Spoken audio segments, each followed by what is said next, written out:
So official when I'm out here in these streets. So official. It ain't no cap if I don't fuck with you, I tell you. I'm so official when I'm hopping on these beats. I'm speaking facts and only tell you what I know. I'm so official, got me looking like a panda. Black and white, I got a bitch for every stripe. I'm so official, I got presidents I know. They all dead, but try to take, I'm trained to go. So official when I talk, so official when I walk. You not official when it come to your name, so play your part. In the hood with no heart, and you ain't even got no spot. I come around, Lord, nigga.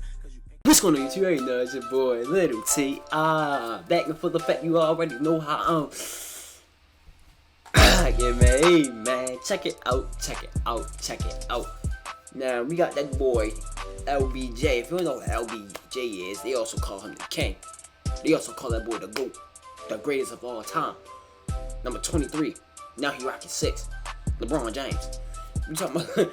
Yeah, man. I don't care what nobody say. LeBron James is the GOAT, bro. He better than Michael Jordan. Hold up. Ooh.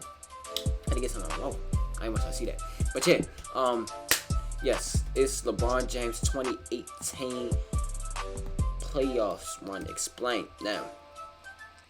I paid a lot of attention to this one because he was a Cavs, and you know I'm a Cavs fan, so I was definitely watching almost every game. I was bullshitting last night tweeting about Transformers, and I think that was his best playoff run though. In that movie was not his best season, but his best playoff run. I was going to make this video anyways. Now I especially want to make it because, like 2011 Optimus Prime, 2018 Braun was something special, and real shit. I've never gotten to do a retrospective about it. Might have covered it in LeBron's case for GOAT right after it happened, but it's been 4 years, and when you look back at that run, although it didn't end with a ring, boy, was it something special. Let's start with the fact that this team was a dumpster fire through and through. Right, because we get that old-ass team at the beginning. Finals happened, they were predictably beaten by the Warriors with Kevin Durant, and they needed to shake things up. Only, if you remember, the problem being, there really was no way to shake that roster up as it was. We ain't had no money. I.e., with Kyrie and LeBron, they were probably never going to get enough support in that team to compete with Golden State. Add in the problem that Kyrie ended up wanting to be traded, and there was the start. After that deal and offseason, the Cavaliers came out a mashup of names that you would recognize, but not names that would contribute for a full season. Facts. We're simply not going to acknowledge that Derrick Rose or Dwayne Wade were ever in a Cavs jersey. And Facts. Everything else, when you saw it as a total picture, you were just going, if this roster happened 5 years earlier, it'd be the greatest team of all time. Of all fucking time that happened, because you would have had what? D Rose at the 1, D Wade at the 2, Braun probably played at 3, K Love at the 4, and then who you had? Tristan at the 5 probably. Isaiah coming off the bench like JR. JR. Who else they had? They had hella heads, like hella old heads though. However, Jay Crowder. It was a gamble. If they were on the floor together, maybe they could do something, but health was probably going to get Kyle in the way, Korver, and like almost immediately did. That roster was terrible.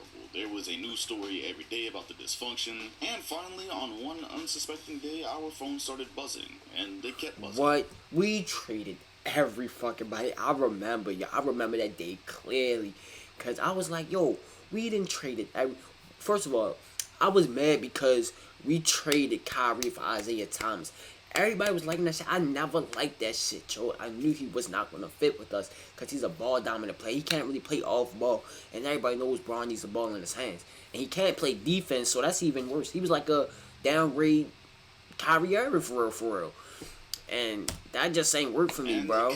We traded everybody. It was not Woj and Shams breaking a scandal about a coach. I was mad when we traded Jordan Clarkson to the Jazz. They were telling us the entire Cavs roster had been traded. Not a couple of people. Damn near everyone.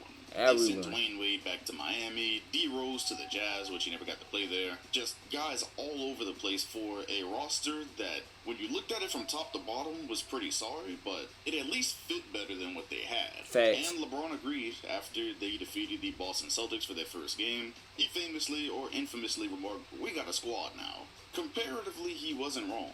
The only problem was this quote-unquote squad was not going to be able to compete in this Eastern Conference for long, as if you were to go back and look, it had the makings of pretty much all the teams that contend there today, the very early versions. So one way or the other, this was probably the last time a fully LeBron-led roster was going to be able to get through the East, and even before the playoff run, you could see if it did happen, it was barely going to happen.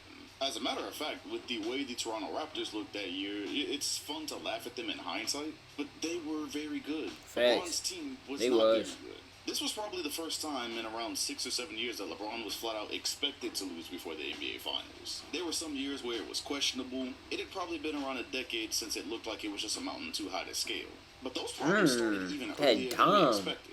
Even with the state of the roster, this first round against Oladipo's Pacers seemed to be a tune-up. It was a known fact at that time that LeBron James doesn't lose in the first round, and it wasn't supposed to start the turnaround. It almost did.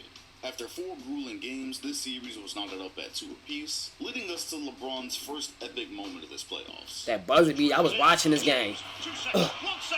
Bow! Crack that motherfucker.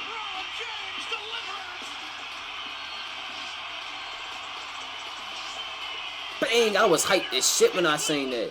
As we all know, the winner of Game 5 normally goes on to win the series, and Indiana was very capable of winning that 44, Game 5, 8, just and as they 10. were capable Damn. of winning the series. 44, 8, and 10? To a Game 7 that took LeBron James 45 points to get by. When the smoke cleared, the Cavaliers had won by a mere 4 points, which meant 5 of these 7 games were decided by 4 or less. It was a much better series than any of us remember. Facts. It was a good series. Scored 46 points in Game 2. It was better than that Raptors series, I'll tell you that. Winner, and 45 in Game 7. Damn. Not only had this series been way too close for comfort, Come on, bro. You can't tell me this boy not the GOAT. Look at the numbers he dropping, man. Points with 33% from the field. Yeah, it was brutal. An epic series, but it was against the Indiana Pacers. So right then and there, if you didn't already know this Cavaliers team was not winning a championship, that was proof. And it should have been proof they were not getting out of the Eastern Conference. As a matter of fact, their second round series was about with the Toronto Raptors, who had won nearly 60 games. This was arguably I remember they missed all them damn shots. Lowry era, and in theory, they were finally ready. In theory, and got swept. I myself did not believe that for 1 second.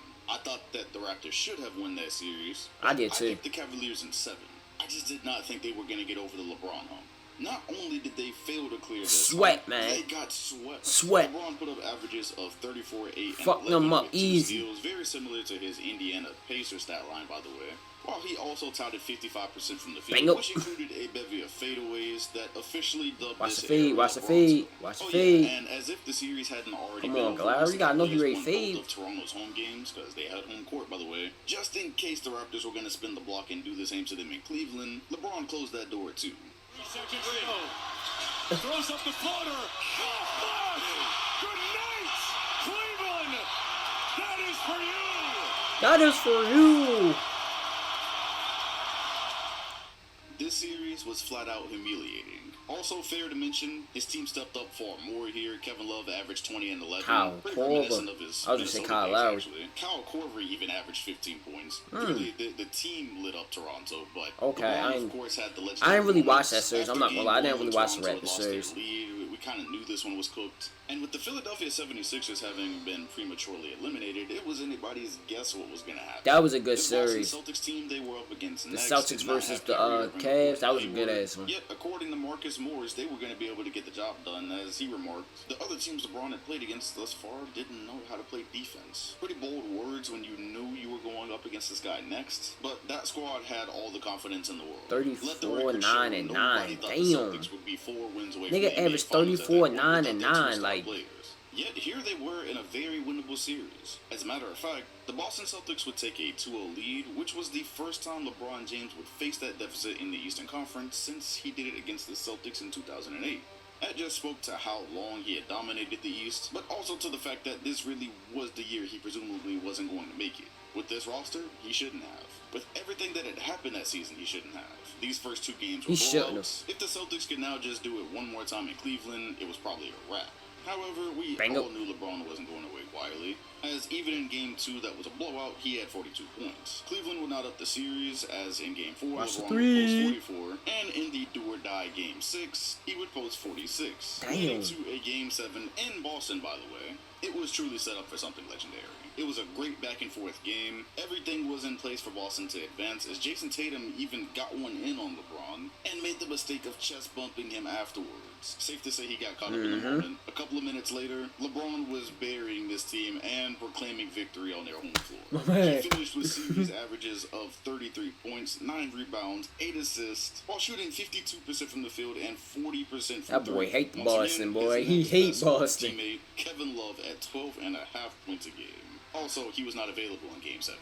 There's just almost no conceivable way the Celtics should have lost that game. Facts. The Cavaliers' starting lineup there was LeBron, J.R. Smith, Jeff Green, George Hill, and Tristan Thompson. Ew. Jeff Green was his second best player in 2018 in that Facts. game.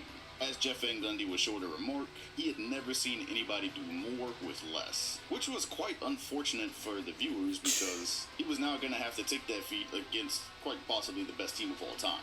Most of us were hoping the Rockets made the finals, just because at least there would be some conceivable chance for there to be a competitive finals, regardless of whether the Cavaliers or Celtics made it. Well, we already Even knew it then, was in a that one. healthy Rockets team would have destroyed either one of them, more than likely. Either way, this was supposed to be a very quick and painless sweep, yet, at least for one game, LeBron would give us one of the greatest finals performances of all time. Here he was yet again doing the impossible, going shot for shot with the Kevin Durant Golden State Warriors. Nobody believed he could duplicate this 4 times and win a series, but to even have gotten a game off of this squad would have been a feat. He gave them absolutely everything he had, just for it to be ruined at the final seconds. Bum ass fucking JR, man. God damn. This fucking dumb ass play, bro. Oh my god, I fucking hate this play so fucking much. His dumb, goofy ass, you could have laid the fucking ball up, bro. Like, every time I see this fucking play, bro, it make me mad as shit, bro. Cause first of all, George, you supposed to crack that free throw. You ain't safe either. You supposed to put that straight back up. Time out, Tyler. Look. George Hill supposed to make the shot. J.R. Smith supposed to shoot the ball. And Tyler supposed to call a timeout.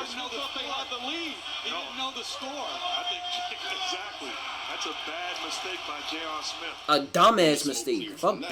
LeBron had finished with 51 points, 8 assists, 8 rebounds, and shot 59% from the After field. that happened, everybody knew he was Unfortunately, gone, though. would be his last Herculean effort of this postseason run. There was simply no more to be done against this Warriors team. It's not. It was If too they much. were going to get a game, it would have been that one, and they still wouldn't have won the series. That did not stop this from being one of the single greatest playoff runs of all time.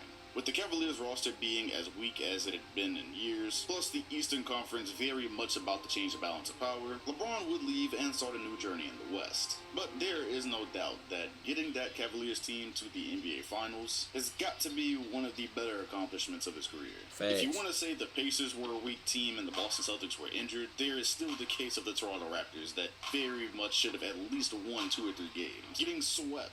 Legendary moments, video game-like stat lines. 2018 LeBron will likely not be duplicated, the same way 2011 Optimus hasn't. Hey, man. Hold up. Let me get back to y'all. Hey, man. That's gonna do it for LeBron James 2018 playoff run, bro. I'm trying to tell you, that's one of his best runs of all time, bro. It don't even matter if he win the finals. That's one of his best runs of all time to me. Only one that can really compete like that to me is, I gotta go back and watch his shit for real. I ain't even gonna lie, I gotta go back and watch his shit. I can't even think of one off the dome.